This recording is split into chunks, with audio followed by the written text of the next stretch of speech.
So your libido is your sex drive, is your creativity, is your passion, is your lust for life, is your vitality. They're all different words for the same thing. Your energy level, how well you feel. You don't want sex if you don't feel well. That's why, for example, if a woman's going through maybe breast cancer, what is her husband supposed to do while she's healing? Empowering you organically, delivering content you trust with results you love. Welcome, everyone, to another episode of Empowering You Organically. I'm your host, Jonathan Hunsaker, joined by my co-host, Terry Ann Trevenin. Hey, everyone. We have a very, very special guest today, Susan Bratton. She is the trusted hot sex advisor to millions. Thanks for joining us, Susan. I was thinking we should rename the podcast Orgasmically You. Empowering You Orgasmically. Empowering You Orgasmically. That's this episode. There you go. There you go. Susan, thanks for joining us. This is the second podcast that we're doing with you. And the first one was just it was just amazing. I learned so much. I was just a fly on the wall that you and Terry Ann talked most of it. But just thank you for joining us again. It's phenomenal to have you back. Thank you so much for being willing to stand for your fans' sexual pleasure and connection. Not everyone has the courage to do it. Sex is a triggering thing for people. And you guys seem to be really enjoying it because we're on our second episode. So, booyah. Yeah. Exactly. Listen, we stand for health and we talk about being healthy. And yes, we can talk about diet all day long. We can talk about exercise all day long. We can talk about supplementation. If we don't talk about sex, then you're not achieving optimum health. Right? If you're not having a strong sex drive, you're not having a good sexual relationship with your partner, all of that stuff, it all combines to having a really healthy life and a happy life. People who have sex live longer. I'm hoping that's the case. So, Terry Ann. Yeah, so let's talk about, I want to talk a little bit about what we talked about last time. I really found it fascinating. You talked about testosterone and estrogen. Yeah. And not just, when you hear those words, we're not just talking about hormones. We're talking about communication. We're talking about the way we connect with one another in our relationships.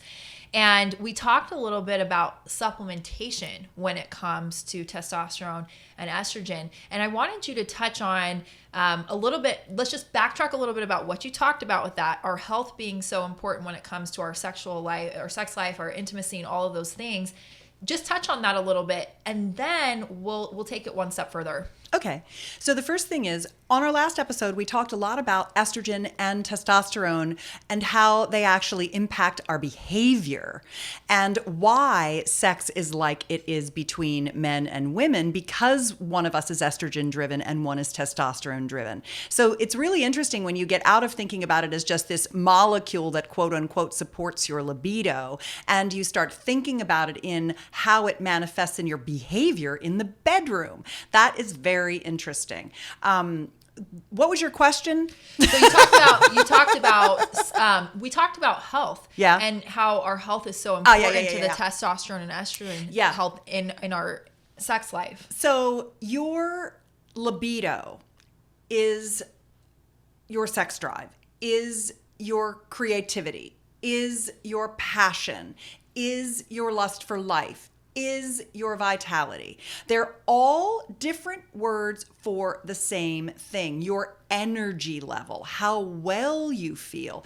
You don't want sex if you don't feel well. That's why, for example, if a woman's going through maybe breast cancer, what is her husband supposed to do while she's healing? How does he approach her? What's on the table? What's off the table? If you have diabetes or you're pre-diabetic, you're having neuropathy, you're losing sensation, you're having anorgasmia. If you're on your way to heart disease, you have plaque in your pipes and your penis doesn't get enough blood flow.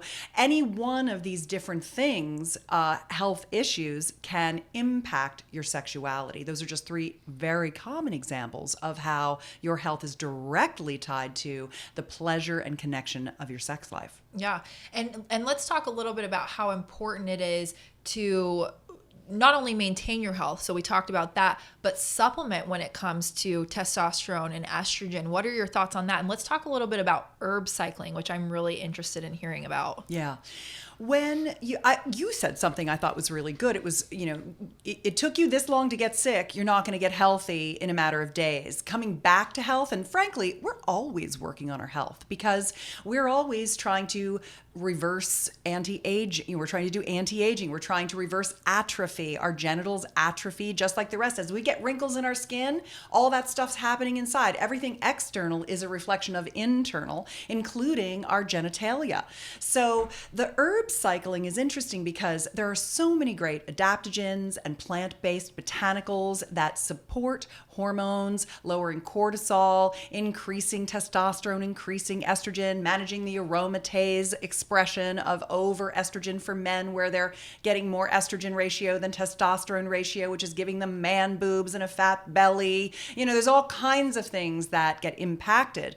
And there are a lot of herbs that really support us in sexual wellness. Things like maca, which has libido support, cacao, which has polyphenols that keep the blood flowing in our body, nitric oxide precursors such as citrulline or L-arginine. I'm not big on L-arginine myself personally because about 75% of Americans have one form of HSV1 or HSV2, which is herpes, like cold sores or genital herpes. And arginine is actually something that exacerbates herpes. So if you're going to try to increase your nitric oxide, eat more arugula, eat more dill, beets, spinach, cabbage, or take supplements that have those kinds of things in it because as we age, they diminish. So there's so many other things: tribulus terrestris, fenugreek, Tongkat Ali. There are Ayurvedic herbs. There are traditional Chinese medicine herbs. There are herbs from Russia like rhodiola that support libido. And taking all of these things is great, but first of all, it takes a consistent approach to giving your body the materials that it needs, the cofactors and precursors to your endocrine system so that you can build up your hormones naturally. And you have to stay with it. It's not the I'm going to pop this supplement and it's going to be like a Viagra and all of a sudden I'm going to have this raging hard-on and everything's going to be good. No, you've got to make a consistent effort to it takes at least 90 days for many of these herbal formulas to gently drip into your body, for your body to begin to be able to rely on the consistent usage of them. But over time, your body actually adjusts to having them. And then they're not as effective. And that's why I like cycling some herbs. Like 1 month you might want to do Tongkat Ali, and the next month you might want to do fenugreek, and the next month you might want to do Tribulus terrestris, whatever it might be. And then you can also see, once you're starting to separate a few of these components, you might say, oh, okay, I felt really good when I took the Tongkat Ali. I didn't notice the fenugreek as much. Or, oh, my girlfriend said my semen tasted better on that fenugreek. That was interesting. There's actually a lot of effects that botanicals have on your system. So when you tune into your animal body, which we talked about on the last episode, that we're all animals, when you really tune into what your body is feeling, how good it is, how your erectile performance is, with women as well as men, being fully engorged, having great blood flow, you'll be able to sense what's working for you, and you'll also be able to sense, oh, I need to take more of that. Oh, I'm feeling better and better as I add these herbs in over time. So there's both the consistent endeavor as well as cycling herbs over time. But give yourself 90 days before you start doing a lot of different testing. Give yourself a chance to build up in your system. Yeah, and I say that a lot to people around supplements. It's like people will start taking all these supplements at one time and they're like, I don't know what this happened and I don't feel good, or this. And I'm like, yeah. You don't know how each one impacted you. Another thing that I think is really interesting, and we talked about this in the last episode with you, but I want to touch on it here again. I think it's so important to drive it home. Don't just immediately run out and get on a prescription because something's wrong. Yeah. Because that is more than likely not the best route to go. I'm not going to knock any one way of doing things. It's people's personal choice, and I never want to take that away. That's something we really believe in. But look at your natural health, look at your body, look at what your body needs, look what you're deficient in. And I think another beautiful thing about what you talked about with the herbs is, yes, we're talking about them when it comes to intimacy, pleasure, libido, but all these things you talk about benefit other aspects of the body too. So you're taking a natural approach to healing your body, but then also the benefit of the intimacy side of it and libido. So I'm really grateful that we touched on that again, even though we touched on it quite a bit in the last episode. I think it was really important to start this episode out with that and really cover that. And I'm going to jump in for a second, because I think it's very interesting what you said early on when you were coming up with all these different names for libido, right? You were talking about passion, vitality, lust for life, all of these different things. And yeah, I mean, I think it's really interesting, because I think we can separate these things. And there's times when we all feel a little bit depressed, right? And that affects all of it, whether that's your passion for life, your lust for life, obviously your libido, right? You're not feeling attractive, you're not feeling whatever. And so it's just interesting that this isn't all separate. This is all together. It's all one thing. And as you address it, it's going to make a difference across all areas of your life, not just your sex life. And I love what you talk about too, in terms of the cycling of the herbs.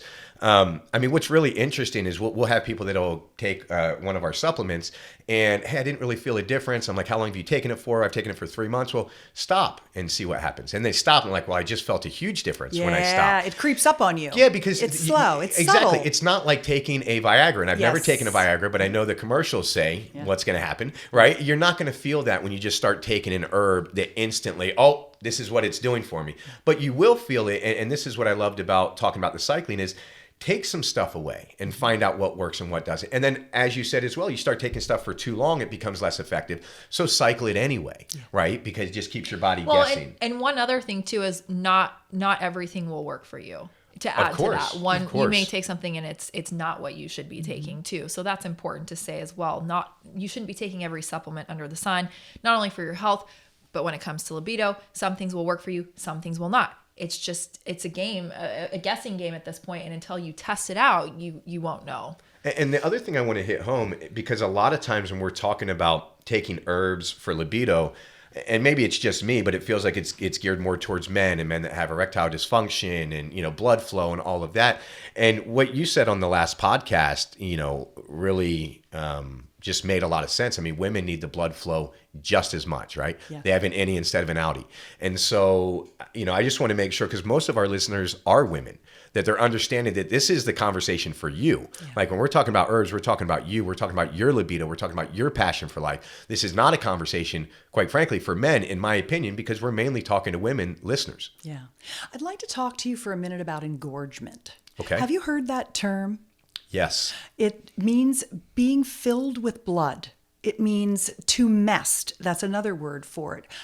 When we talked about the innie and the outie,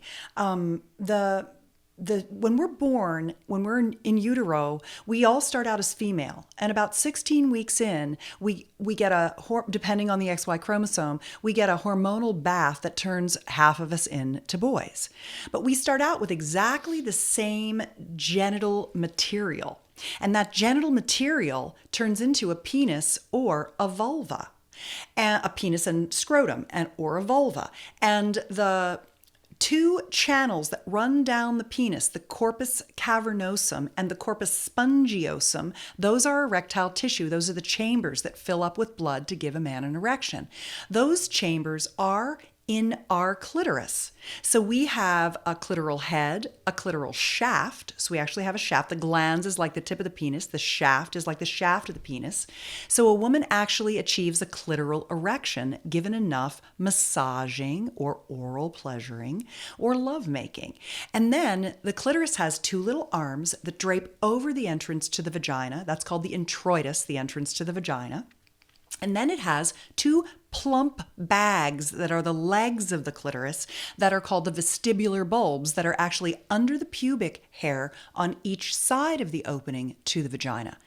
And that whole structure is not all the erectile tissue, it's the erectile tissue of her clitoral structure that needs to get filled with blood. Then she has a urethral sponge. It's like a pool noodle. You know when your kids are out in the pool and they are in those like extruded little tubes? We have an extruded little tube that goes down the urethral outlet where your urine comes from your bladder and exits out of your vulva between your clitoris and the opening to your vagina. That's an exit. There's a tube that runs, a fluffy tube of erectile tissue there. That's what people call the G-spot. You can get to it from the outside and you can get to it from the inside of the vaginal canal. And then there's another sponge called the perineal sponge that's located between the rectum and the vagina. Those two tubes are parallel up inside her, and there's a spongy tissue between them. All of that's erectile tissue. And if she doesn't have all of that stimulated and engorged, she's going to have struggle climaxing. So a lot of these botanicals support blood flow for engorgement, for sensation, for achieving climax. You wouldn't expect a man to have intercourse without being firm. The same with a woman. If a woman goes too fast and she tries to have sex too early, it's not going to be pleasurable for her because she wasn't able to achieve that engorgement, that clitoral hard-on. And it's the whole structure of her clitoris and those sponges that get hard. So manual stimulation, genital stimulation, hand, rub, massage, yoni massage. Have you heard the word yoni? I have not. So in Sanskrit, which is an Indian language, which is the classic kind of Kama Sutra language, the yoni is the woman's vulva and the lingam is the man's penis. So it's the yoni and the lingam. So a yoni massage is a woman's vulva massage. And I know that a lot of women are thinking to themselves, my husband would never do that for me, or I wouldn't let him because he doesn't know what to do. And I really want to encourage women to get over their fear of their husband being all thumbs, because number one, generally men are very dexterous with their hands. So they're building things, they're making things, they're fixing things, they're good with tools, they're good with their hands. And so it's a very learnable skill. A man given an opportunity and good feedback by using the Sexual Soulmate Pact, the free downloadable ebook that we gave in the last podcast, when she teaches him how, by giving him feedback about what feels good in that moment for her massage, if they incorporate that as a part of foreplay, so taking the supplements to increase blood flow and libido, adding the manual stimulation, will take your sex life to a whole new level, will take your sexual pleasure to a whole new level. It's physics. I think it's so important what you said. I don't know that I've ever heard it in that way, that you wouldn't expect a man to have sex without an erection. So why are you rushing yourself? Why would you not for a woman? Yeah. How many people say it like that? Seriously, how many times have you I've heard never, that outside I've of never you? heard it presented That's that why way. I'm the trusted hot sex advisor there to you go, millions, right? Terry There you Ann. go. So it really is, when you said that, like there was like, it clicked in my brain, like that makes so much sense. I But need to nobody get a ever massage. thinks I need to about get that, a like, yoni massage. there you go. So it's but seriously, that is such an important point that I think we really need to drive home. Like that it goes both ways, but it's harder to understand that in a woman. We've talked about this many times in the last podcast, and now there's an innie and an outie. And for men, it's so visible. It's easy to understand that. It's easy to see. For women, you don't see that. Well, and you only see half of a man's shaft. There's 50% of his penile tissue that's buried up inside him. If you actually look at, I have some great pictures. If you actually look at a penis, half of it's sticking out and then it continues on inside up into his abdomen. And that whole thing is erectile tissue too. It's actually like a big banana, but half the banana is buried inside him. You can get to that tissue. You can give him a lingam massage to set a real, especially 1 in 4 men has premature ejaculation. It's partly performance anxiety. It partly comes from bad masturbatory techniques. And it can be reversed. Guys email me all the time. What do I do? I'm come too fast. I can't satisfy my woman. My wife is very upset with me. It makes it even worse when I think about it. I just don't know what to do. It's ruining our sex lives.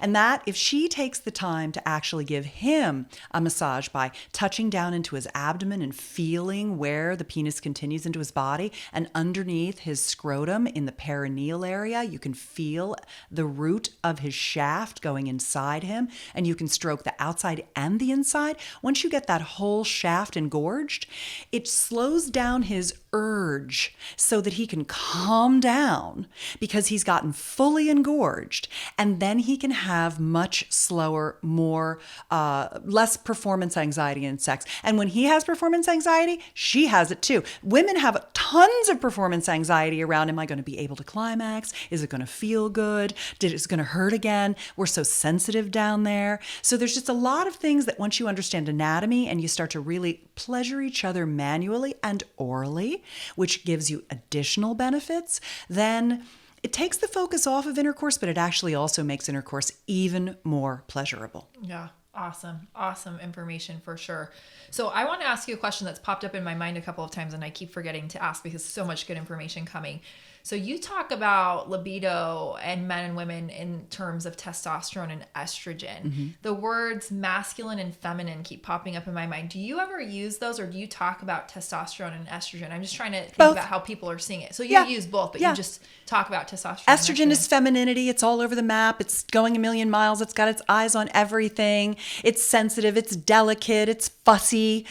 Testosterone is straight ahead, goal oriented, able to just be like in the zone much more easily, which is why the masculine needs to help the woman, the feminine, get into her body so she can relax and begin that climbing the arousal ladder together. So instead of sex being quick intercourse, it becomes kissing, full body massage, genital pleasuring, or slow oral pleasuring. And with practice, you get perfect. You get to know what each other enjoys. Got it. Love it.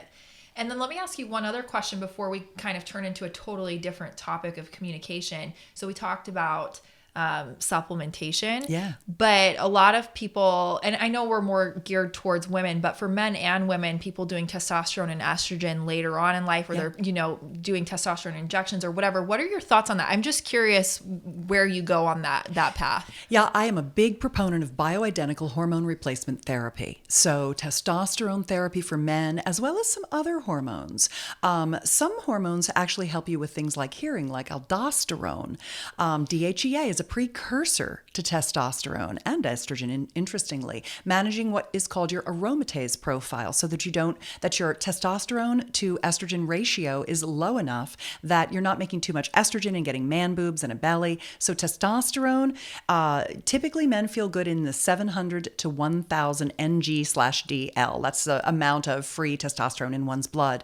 And for women, I really like a combination of estrogen, bioidentical estrogen, as well as progesterone, which you take often at night, and you can cycle it if you're still in your cycling time, if you're still producing eggs, dropping eggs, and having a menstruation. And then I also recommend supplementing women with some testosterone, especially in a coconut cream. If you take coconut oil and have your compounding pharmacy put your bioidentical hormones in coconut oil, then it's completely safe to put inside your yoni, inside your vaginal canal. You can put the testosterone on your clitoris. You'll have increased desire and sensation. And then there's another hormone that I really like. It's the hormone called oxytocin, which you can make by touching each other. It comes from holding and cuddling and being close to each other. It's something a mother makes when she has a baby, but it's also a hormone that lovers make that bonds them together. And that hormone can also be compounded in an intravaginal cream and put inside a woman's vagina, and it helps strengthen the tissue, make the tissue more pliable as we age. It plumps it up. It engorges the tissue. So there are a lot of things that can be done in addition to just using high quality lubricants like organic coconut oil as a lube or organic sweet almond oil as a lube when you're making love, to increase your desire and to just clear your brain fog, rabbit, clear your brain fog and to make your heart healthier, and it's neuroprotective. All of these hormones are so good for us. Got it. Love it. And I appreciate you answering that question, because I think a lot of people are probably thinking, we've talked about herbs, botanical herbs. You're a big proponent of those, but where do you go when it comes to that conversation? They work synergistically. I take botanicals for libido support as well as using bioidentical hormone replacement therapy. Love it. Love it. So let's change the conversation a little bit now to when it comes to intimacy and your relationship, let's talk about communication and getting your needs met and what your thoughts are on that. Yeah, on the last episode, we glossed over it pretty quickly, and I asked if we could talk about it on this episode. And that's because for many women especially, they can't compartmentalize their sexuality with the rest of their relationship. They have a lot of emotional connection. Don't get me wrong, men do too. Most men need that deep emotional connection. Passionate lovemaking is emotionally connected lovemaking. It's when you feel totally safe with each other, when you can surrender to your pleasure together, when you can just lock your systems together and go off into joy, that you don't know where their pleasure starts and your pleasure ends. It's one beautiful intertwined interplay of joy and pleasure together. That's when you start to achieve sacred sexuality. But for a woman especially to be able to let go, because she's estrogen, she's all over the map, he's testosterone, he's straightforward, he can kind of compartmentalize a little more, she needs the conditions to be right outside the bedroom as well as inside the bedroom. And one of the things that was a real pivot, we told a little bit about my personal story of almost losing my marriage about 11 years in, but now we're 27 years and going strong. And one of the first things that really helped for us was getting very honest about what we each wanted individually in the relationship. We want certain things out of our relationship, and you can't expect and we're going to, even though we support the entire gender spectrum, we're going to stick with the masculine, feminine, monogamous, a boy, a girl in a relationship type of thing, just to make it easy. This doesn't mean that everything I'm telling you doesn't work if you're a same-sex partner or somewhere on the gender spectrum. But what you want and what your partner wants in a relationship are going to be different because they're a dude and you're a lady. So, for example, you could, as a woman, really, really need security as your number one relationship value because you need someone to take care of you. You need to make sure there's good tires on the car, the burglar alarm is set, the health care is getting paid, we've got enough money for organic food, whatever your priorities are. You need that to be set, and you really don't feel safe and secure if your partner isn't bringing in enough money, and then you don't really feel like you want to connect with them because you're mad at them because they're not meeting your needs. And that is a very, very common thing. I was talking to a guy recently who said, my wife is not wanting to have sex with me. What do I do? And I said, well, how are your finances? And he said, well, I don't have a job right now. I'm trying to be an entrepreneur, but I haven't made any money for about 18 months. And it's been about that long, actually, interestingly enough, that you asked that she's been stopping having sex with me. And I said, why don't you go get a job and work on the entrepreneur thing part-time and then let me know how that goes. He literally, within 3 weeks, went out and got a job and she started having sex with him again. She wasn't getting her needs met. So she didn't want to meet his needs. So a lot of women too, and I know women are primarily who listen to your podcast because the women are the doctor moms of the household, so they're buying the supplements for everyone and they want to buy the highest quality they can, which is of course Organixx, which I appreciate and why I'm here supporting your brand because I'm a believer in what you're doing. And those women, they want to be totally taken care of, but they also want some freedom. Women today are very emancipated. They're working full time. They're mothers. They're out in the world. They've got that, masculine front on to cope in today's world. And when they come home, they want to be totally taken care of by their guy, but they also want their freedom. And so it's interesting to see how a lot of women say, oh yeah, I want that. For a lot of women, they want to be cherished. They don't want it to just be about sex. They want it to be about love. Men don't understand how much romance is important to women, how much encouraging her, telling her you love her, taking her out for a walk in the countryside, rowing her in a boat on the lake, taking her for a hike. Moving a woman's body moves her emotions, and she wants to feel an emotional connection to you. So those are some of the things that are very, very common for women, where men, often what they want is recreational companionship. They want you to be there when they go fishing. They want you going fishing with them. They want touch, affection, passion. Physical touch for them is love. For women, many women, sex isn't love. Sex is pleasure and joy and intimacy and connection, but it's not how they're shown their love. The romance and the security are how they're shown their love. So I wrote this book, myrelationshipmagic.com. It's a downloadable book. I'll give you a link for a discount. Don't buy it on Amazon. Buy it at the link that you guys will put in the notes below the podcast so you can save more than half off. This is a workbook for couples. This has saved so many marriages. It's like 20 pages. It's nothing. It's simple. You can do it on a date night. You can get really clear on what it is you need to feel and how your guy can create those feelings for you in the relationship and what he needs to feel. I love that it's a man and a woman here. You make it really easy for me, you guys.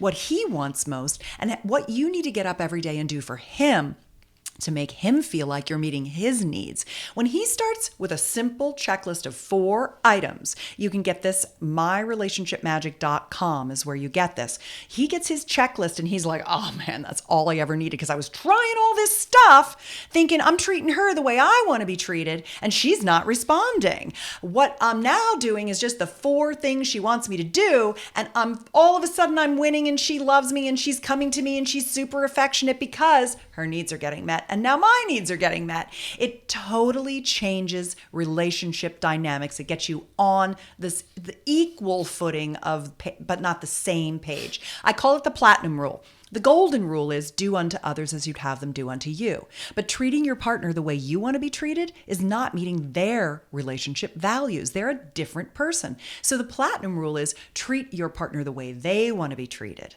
And that's when things get really good. And then you can go on to have hot sex. Love it.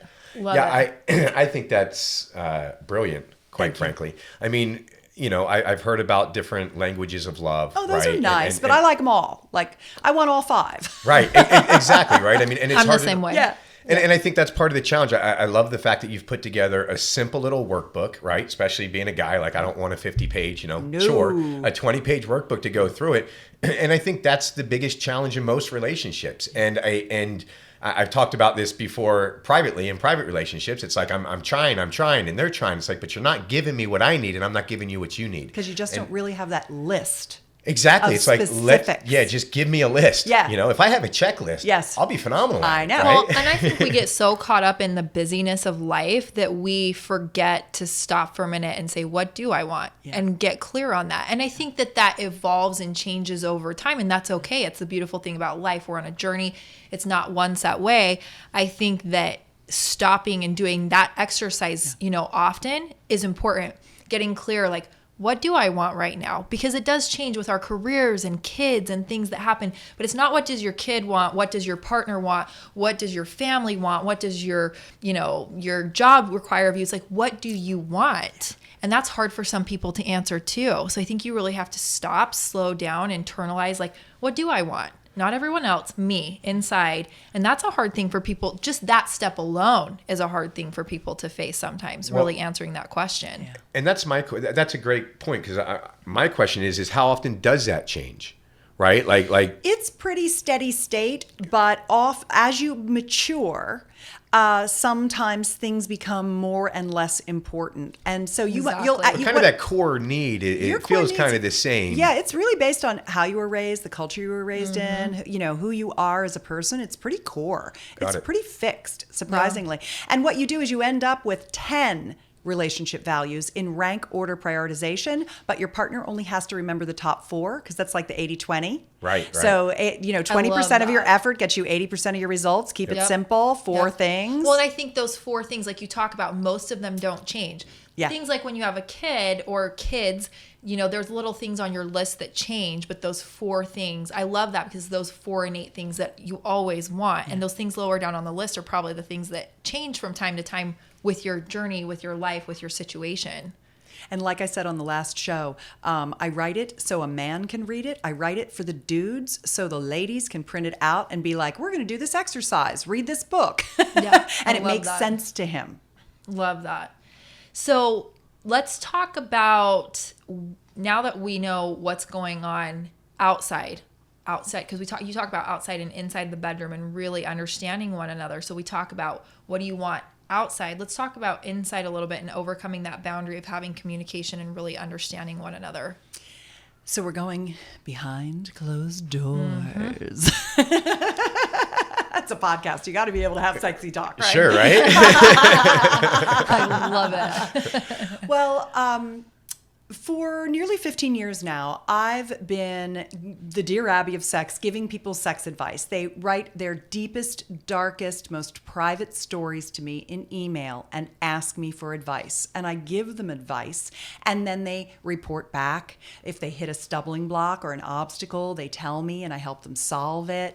And I've been doing that with thousands of people of all ages from cultures around the world for going on 15 years.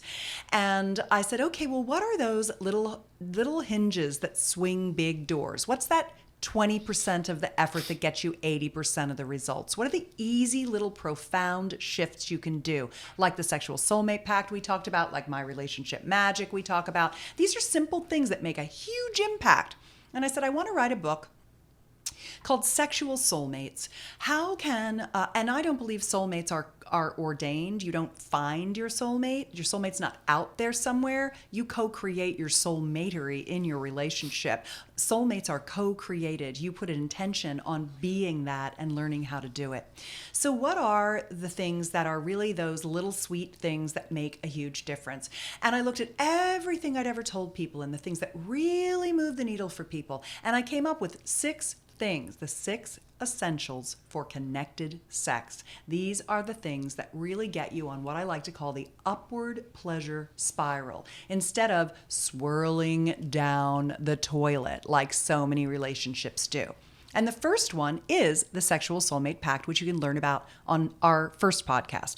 And the second is something I alluded to called lover space, which is creating a sacred place for you to make love with each other, for slowing down, for getting the temperature right, the sheets soft, having plenty of towels, having organic lube, a pitcher of water, lighting the candles, putting on the music that appeals to you and gets you in the mood, wearing sexy lingerie, dancing for your partner, doing all the kinds of things that are just like getting back into play and making the environment really, really nice. Doing the soulmate embrace, which we talked about earlier as well.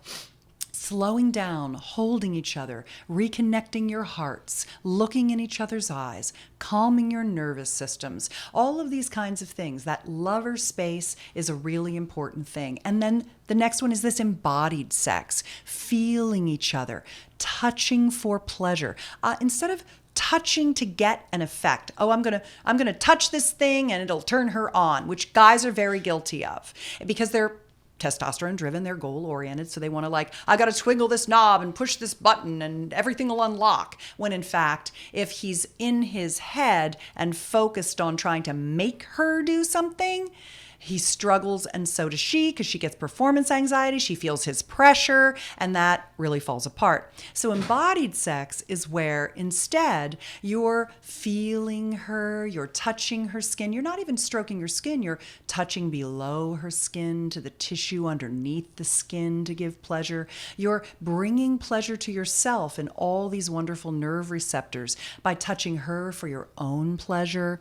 You're stroking each other's whole bodies. You're not just using friction of genitals, which is kind of like unconscious sex. This is conscious sex. So you have the soulmate pact, you have lover space, you have embodied sex. You're breathing deeply, you're drawing air into your genitals, you're getting all that oxygen flowing, getting oxygen into your bloodstream, getting all that engorgement going, that kind of looking in each other's eyes, connecting, syncopating heartbeats. These are the things that make you feel like you're connecting with your lover, your soulmate, your sexual soulmate. What are the other ones? I have to look. I love it. Let's see. So let me ask you while you're looking for that, good. because, and I hear this, and maybe it's just because I'm a man, but you hear about the time, right? How often are you able to make love like this? What kind of time is involved to do all this? And not that I want to put restrictions on there, but I certainly think about it. And it's like, that sounds amazing. And is that like one time a week, right? Because there's so much to do there. Or are there different levels, right? Are there ways to be intimate and not have it be fast, wham, bam, 2 minutes kind of thing. But also, I have 2 little kids, 2 and 4 years old, right? Yeah. Trying to figure out where do you find that hour of time and all of that. What are your thoughts around that? I feel like an hour is a quickie. Really? Yeah. because it takes 20 to 30 minutes for your genitals to get engorged. So then you want to kiss, you want to do some oral pleasuring, you've got your massages to get in, you want to take time and do slow lovemaking. So making love for a couple of hours turns it from sex into pleasure play. And I think that makes a big difference. And you have to schedule it. You have to get a babysitter. You've got to get the kids to bed early and get dinner done and make a commitment to it. One person's going to go in and set the bed up and get the water in and da-da-da-da. You will have trimmed your fingernails earlier that day because you had the date. You go in and you shave really nice and closely so you're not scratching her. She warms up the oil and puts on the lingerie. You get it. So you're like, okay, what music do you want? Or let me put that playlist on. You get it all organized so that you can drop into your lover space together and slow way down and not have, oh gosh, in an hour. Now, I do like to set a timer if we have to get up and go someplace so that I just completely forget about the time till I get that 15-minute warning so I can come back from all that massive oxytocin rush that's making me out of my mind, so I can get up and function again. So if it's daytime lovemaking, you have to do things like that so you can just really surrender to your pleasure. So it's scheduled. You have to plan it, and then you have to be a team to make it happen. And what's great about that is, especially for people who feel like low libido, once you're not putting pressure to even go all the way and you're just starting with creating a nice space and lying down together and holding each other and doing massage, if you say, okay, if I don't feel like going on for more than that, I'm not ready, let's not do it. And if your partner's like, okay, I understand, I'm putting the time into you, I'm putting your genital massages, I'm helping you get engorged, and I'm rubbing you and I'm holding you and I'm doing those things, over time she's going to be a yes more and more and more to great sex. So if you're in one of those marriages that is feeling a little sexless, instead of being goal-oriented, instead of trying to get sex, you drop back to co-creating pleasure. And that begins to increase your desire for each other again. Excellent. Yeah. Thank you. You're welcome. So the 6 essentials, we talked about presence a little bit, which was the not touching to make her do anything, not being in your head and strategizing. For the woman, not running her list of things to do. Presence in lovemaking is a mindset. It is just like meditation, where when you meditate, and then you start thinking about something else, and then you bring yourself back, like say to your breath, if you're a breath meditator, which is what I like, because I think it gives you the oxygenation, the calming of your nervous system as well. If you're just listening to something, but you're not deep breathing, I think you're missing something in meditation. Meditation is a trance state, and orgasm and sex are the same trance state. You go into your theta brainwave state. So if you can stay in theta, out of your mind and in your body, by focusing on pleasure and sensation, by focusing on being here now with your partner, that presence, you just keep bringing yourself back. Then all of a sudden, you just start really connecting with each other. And that is a really big one. I love that too, because I've been doing a lot of study personally around being present in life, reading books and just really trying to understand it more. Good. And one thing that I've really touched on, and I think it's important in intimacy, but just in life, when we're not in the present, when we're in the past or we're in the future, we're fearing, we have expectations, Yes. we have assumptions. Yeah. And that's one thing that meditation does for you. But think about that in relation to intimacy and sex with your partner. If you're thinking about all these different things, you're not focused in the moment. And then it's like, how's this going to go? And you've got fear and assumptions and expectations. And it's like, how can you even be present? And how can you even enjoy that moment when you're outside of your body and you're in all these different places? If you're worrying about having an orgasm, you're not going to have one. That's so true. If you and it's not being fully present to the state of mind and what you're in that moment. Yeah. Or correcting it if it doesn't feel good. Yeah. Harder, softer, higher, lower, whatever it might be. And we talked a lot about the parasympathetic, sympathetic nervous system and toggling the nervous system, going from sympathetic to parasympathetic, going from, stair-stepping arousal, not just driving it straight forward. Yeah. And a lot of that is, for women, letting go, opening their yoni, breathing deeply into their genitals. That helps slow down men's urge to ejaculate so they can lower their fear of premature ejaculation and not be in performance anxiety. It also helps women have orgasms because the orgasms actually come out of you. They bubble up out of you like a spring bubbles up out of the ground. It's not, you can't squeeze down. You can, but it doesn't work as well. When you squeeze down to try to concentrate the energy and get that orgasm out, it's elusive. But when you just open, connect, play, pleasure, get sensation, the orgasms bubble out. It's a real shift. You birth the orgasm out rather than tightening. Force it. To force it in. It's like different layers of letting go. It's letting go of the outside world, then it's letting go of all of your expectations and assumptions about that, what you're doing in that moment. It's like you've really got to come off of all of those different levels of worry and fear and expectation and be very focused. Get back to that animal self. Yeah. That really just feels. The other essential is polarity. And we've talked a lot about the masculine, feminine, how to re-engage that with the soulmate embrace, how to create a safe container for her to let go. A lot of what happens for women is that men are ashamed about their own sexual desire and they don't encourage their woman because they've been shamed too. Men have so much shame around their desire, around their penises. Women think that we're the only ones with body issues, but we're not, especially in light of today's pornography where there's just these giant dongs everywhere and guys are looking at themselves and they're like 6 inches feeling small and that's above average. And women, interestingly, don't care that much about penis size. Of the women 20% of women have said that they've stopped being with a man because of penis size. 50% because he was too large, not because he was too small. That being said, it's a muscle in a way that can be enlarged as well through engorgement and penis pumps and oral pleasuring and all kinds of things. Atrophy sets in when you don't make love. And the more love you make, the more bang and boner you get. So it's good care for your man to make love to him and to go down on him. And it's really good care for your woman to stroke her genitals and give her oral pleasuring and not just intercourse. Interesting. Yeah, it's all healthy tissue. Okay, last but not least, so I'm just going to recap them again. We had presence, we had lover space, we had the sexual soulmate pact, which is the communication that helps you get to be really good lovers together. We had the polarity of the masculine feminine dynamic, the encouraging and the safety for her. And then we had the embodied sexuality of the eyes, the breath, the heart, the touch. And then the last but not least is something called erotic play dates.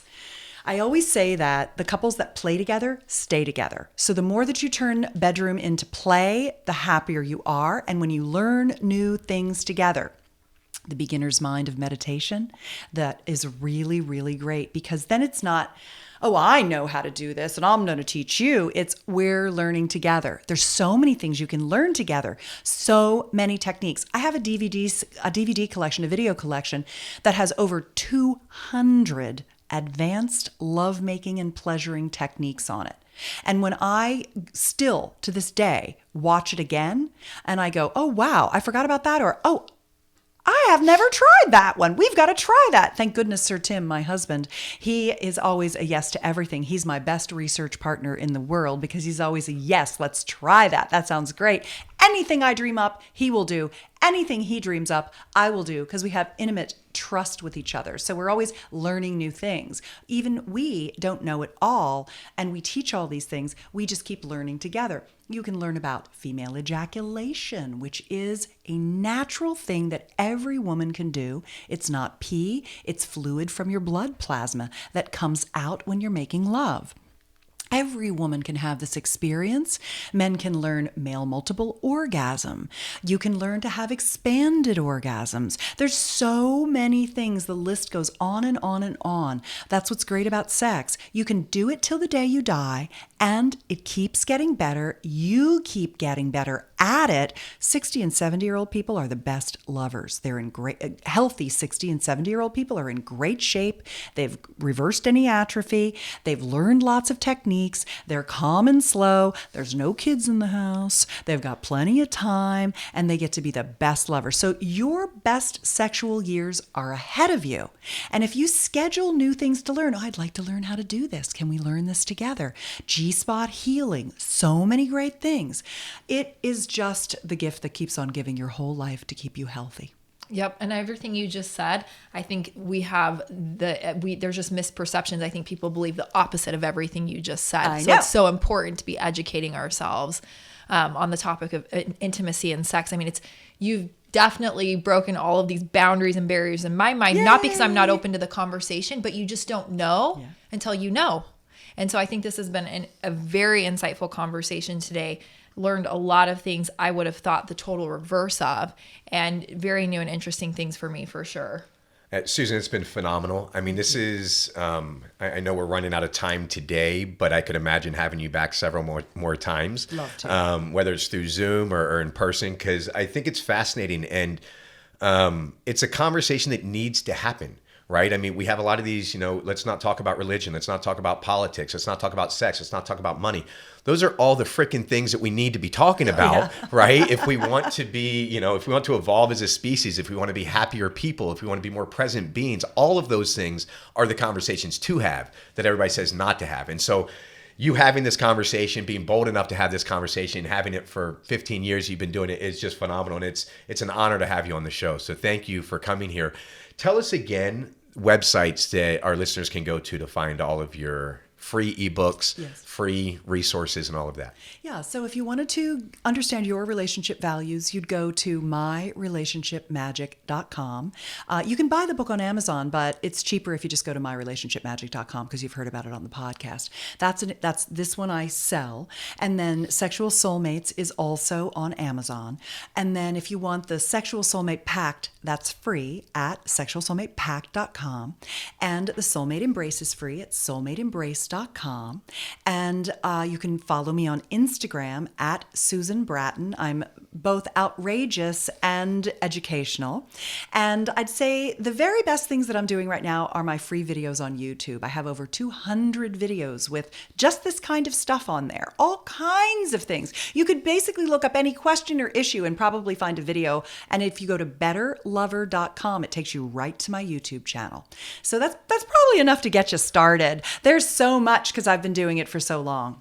Yeah, it's awesome. Thank you for providing all the resources too, for coming here and talking so openly about everything. I have one last question. Get it in, Terry. So I've been asking people this on the podcast because I think it's really telling of people's life, work, and their mission. We have a lot of people who spend a lot of time on one topic and really helping people with it. Yeah. So my question for you is, I'm putting you on the spot. If you could say one last thing to the world in relation to their health and the mission that you're on, what would you say to people? I'd say, don't give up on yourself about your sexuality. Don't allow anything that's happened to you or the lack of information that you've gotten to squander what is your God-given right to pleasure and connection. Just keep fighting for yourself by learning new things. Love it. Amazing. Thank you, Susan. Go to empoweringyouorganically.com for all of the show notes, transcripts, links to all of Susan's books and videos on YouTube and her channel and Instagram and all the fun places to find Susan. It's been phenomenal. It's been very educational for me. I can imagine that everybody listening at home is loving it as well. So thank you for joining us, Terry Ann. Thank you. Thank you. And thanks everybody at home for listening. Have a great day, everyone.